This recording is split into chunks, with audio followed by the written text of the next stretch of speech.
Welcome to the Cemoh Marketing Podcast, where we interview business owners, leaders, or marketing professionals to find out their lessons and stories for success. So welcome to the Cemoh Marketing Podcast. Today I have with me Jonathan Poynter. How are you? Hey Simon, I'm well. I'm very well.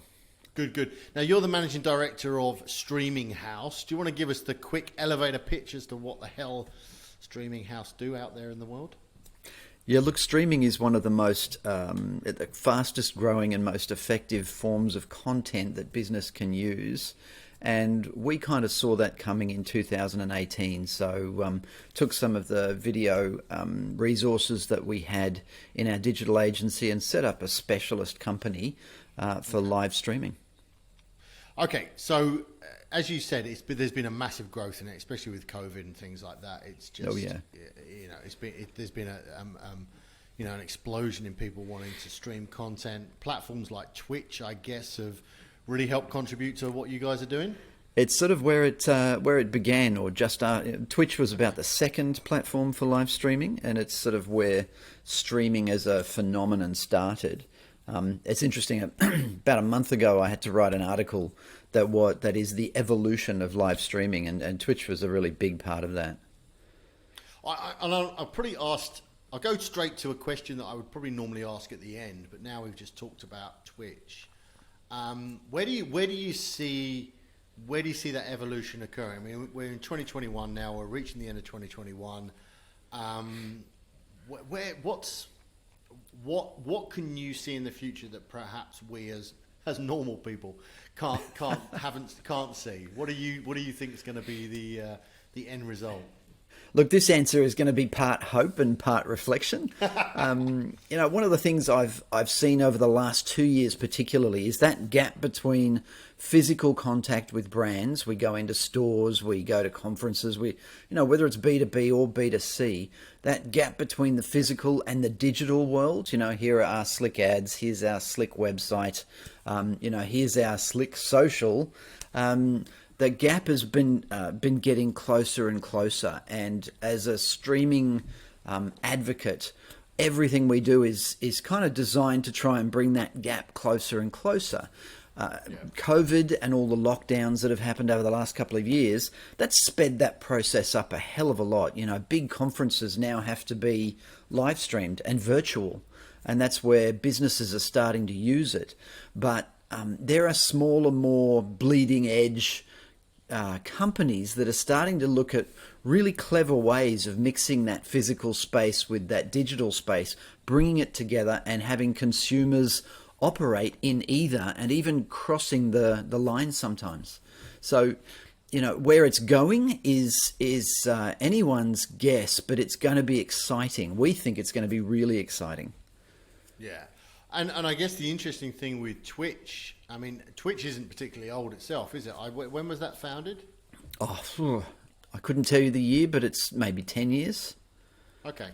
I mean, the thing that sort of really struck me, and I'm not a watcher of live streams, certainly not people gaming and things like that. I mean, I have watched Twitch and I understand how it works and those kind of platforms. But what I found incredibly interesting was, when I bought a new smart TV 6 months ago, and next thing I've got all these apps on my smart TV, and there is Twitch. Yep. It's a TV channel. These live streaming platforms are now real TV channels. Yeah, well, I mean, you look at the likes of Netflix and Stan and those streaming megaliths.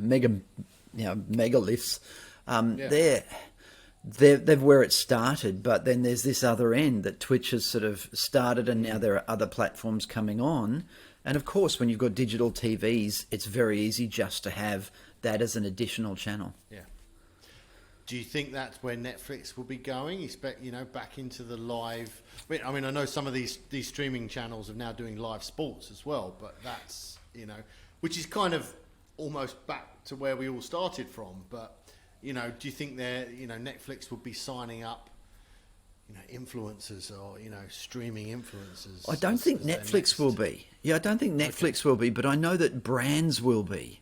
There's a new trend out there just recently where influencers are being set up to do a live stream on behalf of a brand. So they call it an influencer takeover. But you give an influencer a holiday, but give them all the gear to live stream and set up the calendar and the cadence for them, and suddenly those influencers are live streaming your product, your experience, with so much more credibility than if you did it. So that's happening. There's also we've been we've done an event recently for a university in Australia where we custom made a website for their live stream. And the first year they did their open day, we had 14 different stages, all running on the one website with live Q&A on every single stage. So people watching from home could actually engage with the live streamers. So the university kind of created their own channel. This year, we've recently finished it in August. This year, we added another function to that website and that event, which was midway through your exploration of all of this live content. You could press a button and suddenly be having a one-on-one meeting within the website with a lecturer, sort of to ask them questions. Hey, I've just been watching so-and-so and I wanted to talk one-on-one with somebody. And then they click out of that and they go back to the live stream. So really reducing that gap between the physical and the digital is paying dividends for a lot of companies. So I think that's where it's going to go. I think the companies are going to drive it rather than the major streamers. Now, we've obviously talked about Twitch. What other channels do you see, what other platforms do you see that are, making inroads or getting lots of eyeballs? LinkedIn, YouTube, are there others that we should be aware of? Oh, look, I think the major social channels, LinkedIn, YouTube, Instagram, Facebook, they all give people the opportunity to live stream now. And businesses particularly are starting to take advantage of them. There are some advantages to using social channels as your live streaming sort of decision, but there are also some disadvantages. So some companies are basically setting up their own video servers and building their own experiences, or using other platforms like On24 or Hopin or Bevy. Right, there are huge platforms being built for businesses so that they can live stream easily, but don't have to go to social media for it. The disadvantage is you've got to build your own audience, whereas streaming on a social media platform, building an audience is very easy, and you get that benefit of quick awareness and quick reach. But if you want, say, privacy, if you want exclusivity, if you want analytics beyond what you can get from a social media channel or a YouTube, etc., you can actually set your own up, or you can use one of these platforms for your live streaming. And live streaming is becoming very quickly something that every business needs to include in their content plan. And I guess sort of taking that, what you've just said there, I go, we all need to include live streaming, but how does is it still there really just for the bigger businesses, or is there something that the SMEs can really take advantage of? Totally. We've worked with a client that is a two-man business, and recommended for them, and they were a local business, right? They weren't in a major capital city, but an easy live stream through social media and a small web page that was built for them. They promoted the hell out of it on social media and to their mailing lists. But the fact that there was a local company, I really should have put that on DNS. The fact that there was a local, hang on. Someone definitely wants you.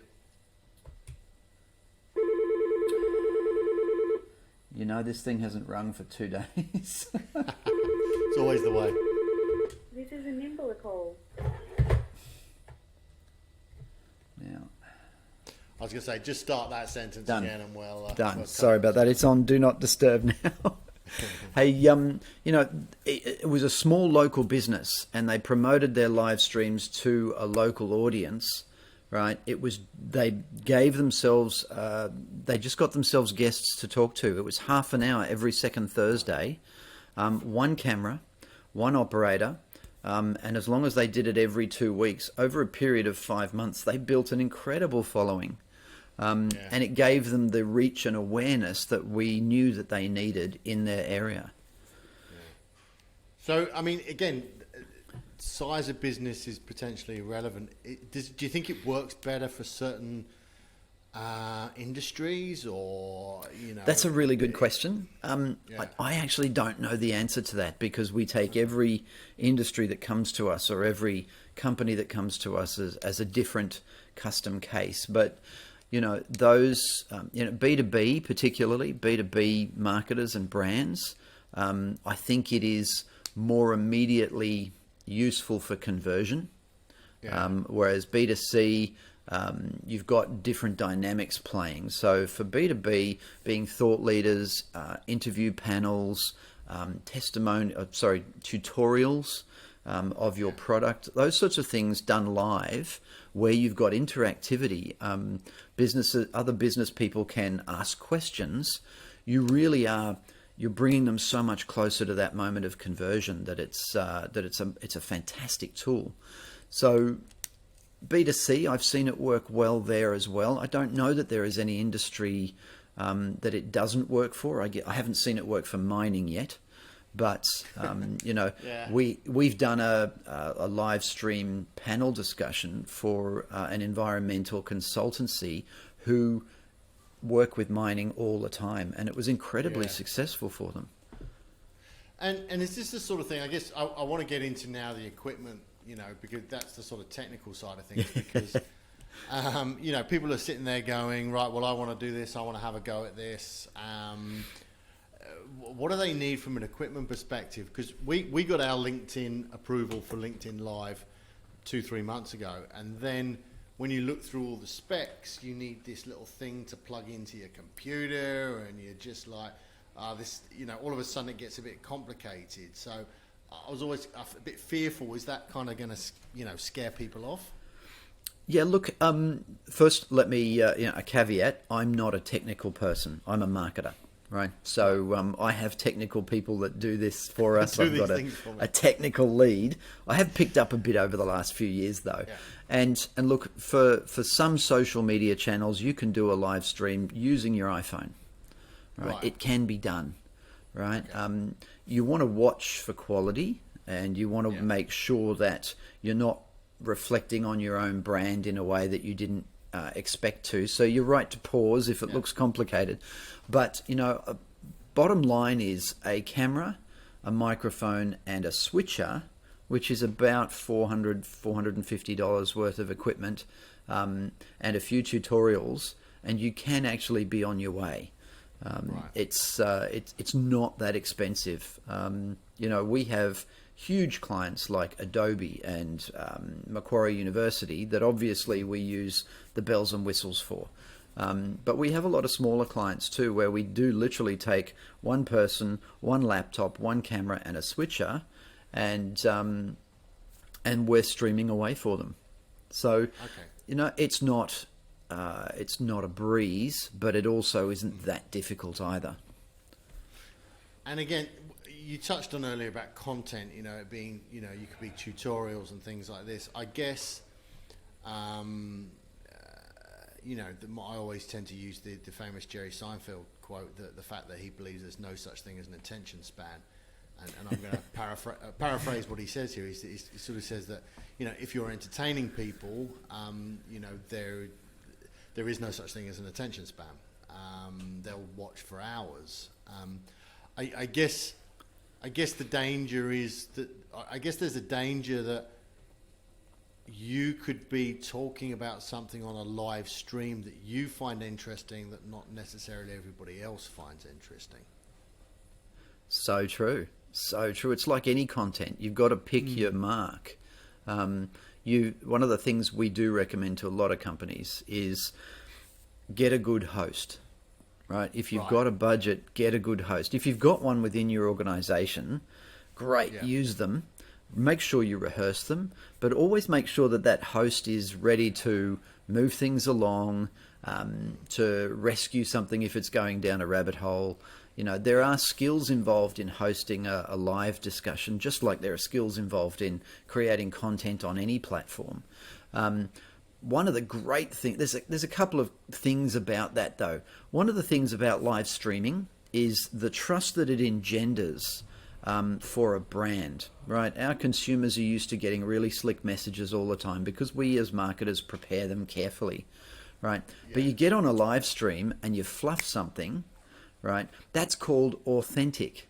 That's called authenticity, and you cannot buy that. You cannot buy trust for a brand, but you know, you start getting the giggles, or you know, you sort of fluff something and have to start again. The humanity in that brings the distance between a consumer and a brand together so quickly. You can't hide. And you know, one of the examples we use is Donald Trump, right? His authenticity took him a very long way. Yeah. And that was really what people in the States, I still can't quite believe they did it, but they went for authentic over the sort of the traditionally marketed and packaged products. Now, you know, whether you agree with it or not, he was authentic, you know, and you just cannot buy that level of trust. And streaming, that live thing, you know, people love to watch a train wreck, right? But also they like to see that you're human. And they get that you're just like me, and so that's a really big advantage of streaming. Have a good host though, because you know we did a stream a while ago. I won't sort of mention it. It was a government organisation, and it was a general manager of that organisation, and you know, he did put the world to sleep. Now, fortunately, the audience was well chosen. You know, it was a group of people that really did want to know what he was talking about, but the rest of us were struggling to stay awake. But you know, again, choose your audience and be human, and everything works. It's fabulous fun like that. It's funny. I did a video. It wasn't a live stream, but I did a video for a client of ours. A very dry subject matter, environmental, air control, air fabulous stuff. Yep. It's just, and they were demonstrating a piece of equipment, and when you watch back what was a 20-minute demo, you were just like, yeah, this is interesting content, but you know, from a person who doesn't understand their business, you're just sitting there going, you know. But at the end of the day, the two things that came out of that, which is it echoes what you've said, was it was them. It was really authentic. They believed what they were talking about, and they were 100% invested in the product. And you could tell that they were, you know, there. And the fact that it was a bit kind of, it was them raw. That actually made it quite appealing. You could have done this very shiny, glossy 5-minute product demo and lost the authenticity behind the people doing it. So that is what happens. You Yeah. know, yeah. So, and look, there's a couple of points there too. We're pushing our clients these days, always try and make your live stream interactive, right? Yeah. Have your audience there, but there's I've just put up a blog post on our website about 5 things you can do to increase the conversion rate of your live stream content. Right. Now, if you've got interactivity, whether it's an anonymous Q&A, whether it's a chat thread, whether it's polling, you can put all of these things together with your live stream, and your audience is actually participating. It's a great way to get some feedback on how the content's going. You know, hopefully you've done your homework and you've targeted the right audience. But if you haven't and you've got some feedback mechanisms, you can see in real time what's going on. What do they want and what do they not want? The flip side to that is your post-event or your post-live stream analytics. You can watch that and see where you have those drop-offs of audience. You know, somebody was with us and then they left at about the point we put that guy on, right? And okay, lesson learnt for next one. You know, so you've got real-time feedback and you've got post-event feedback that you want to be using to do it. Now, I was part of a discussion a few days ago that was, there's some research that's just come out of the States that has literally said the most conversion strong piece of content you used to be able to do was an ebook, right? If you put an ebook out, you would get a lot. If it was aimed at the right people and had the right information, lots of people will download it, and that's a conversion, right? Live streaming has just surpassed the ebook as the most conversion positive type of content you can put out on the market. And I think it's because we're human, we're real time, and we're human, and that trust is built solidly. So have that interaction in there, man. And in terms of something you said earlier on about building the audience, and this is kind of a two-part question. If someone's sitting watching this or listening to this and is thinking, hey, I want to get into this, do you just recommend, you know what, just do it? And, you know, I mean, yes, there's an element of planning, but is it just do it and make some mistakes and just get better and better and better? Because to me, I often would say to clients, you know, you can over-engineer this, you can overthink this, just do something. Even if the first one looks ridiculous, at least you've learned and you can grow and you can get better and better and better. And the second part of that question is then how do you grow the audience? Is it just about delivering consistency, just same time every week, same sort of format, that kind of thing? Oh, look, okay, I'll answer the first part. Plan a bit, right? Don't go overboard with the planning, but plan a bit, because you want to make sure that what you're doing is not something that could be just video content that we've just decided to make live. You want it to have a point for people, so plan that carefully. A lot of people in the early days did that whole, I'll hold my iPhone up. I'll hold my iPhone up and I'll talk to the camera while I'm walking as a live stream because my audience likes that. Well, turns out they don't. It's a bit of a wank. So have a plan for what is really going to be useful for your audience, and then just do it, and then take the feedback and plan to do it again. Now, as for audience reach, that cadence, that doing it regularly at the same time, combined with having the right content topics, will get you a good audience, right? Yeah. But here's the thing, bring on some guests. You'll build an audience faster that way, bringing an influencer on or bringing somebody else on. Nobody wants to hear you talk all the time. They actually want to hear industry experts or influencers or the people that got it wrong. You know, the great thing about live streaming is you can do content that is, we're doing a behind the scenes conversation now because we attempted this thing and our engineer, it was a complete failure, but we thought we'd get our engineer in here to have a chat to us about what went wrong. Now, the engineer's got an audience, maybe, maybe not. Maybe you bring in an influencer at the same time. So if you want to build your audience quickly, have guests, and have guests that are really relevant to your target market, because they'll share it. They'll promote it, they'll share it, and once somebody's seen one of your streams, they'll come back and watch another one. Okay. Mate, that's been extremely helpful. I think, you know, the whole live streaming thing it's something we want to do, and it's something we know we can do. Well, give us a call, Simon. You know, it's fine. We even have the capacity in house. We actually have our own in-house videographer. You know, we have a whole team that can put these things together. But it's been. We're kind of looking at it from a distance. Do you know what I mean? We're like eyeing it suspiciously over there. Oh, going, jump in, man! Jump in. It's lots of fun. And I think the other thing is that I think about if you're going to do it, you want to do it properly, and you want to make a real kind of go at it. So, you know, there's a wariness of not half-arsing something, because it's very easy to half-arse things. You know, so yeah, it's certainly something that we need to look at in the next couple of months, and you know, hopefully this conversation has given us the impetus to do it. Who do you watch on a regular basis? Who do you think is doing it well? Oh, look, you know, we have a few competitors, but you know, I have to be honest. We've got a client, Adobe, and we do their APAC stuff. We do that. We sort of started their APAC live monthlies, 3 or 4 years ago now. They do that themselves now. They got good enough to be able to take it over and go, yep, we've got this. But now we create a podcast for a different part of Adobe. And they're pushing the envelope quite a bit, not just with us, but the stuff they're doing overseas, the stuff that's coming out of their United States is really intriguing and really interesting. There's a platform here in Australia that's quite big called On24.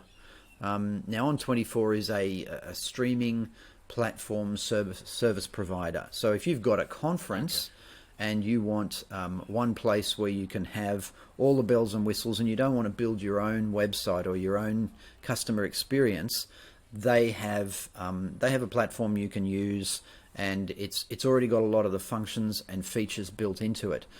One of the things I like about On24 is they're totally dedicated to the engagement part of live streaming. So their content I love watching.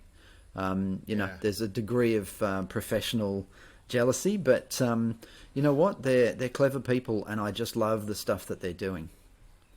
It's interesting. I was on one of these new streaming news shows the other week, and I'm fairly sure nobody, it doesn't get a lot of viewers and things like that, but they seem to be popping up quite a lot now. Is that people that are sort of going, hey, we can create a news, and it was a 24-hour news thing. Yeah, is this Ticker? And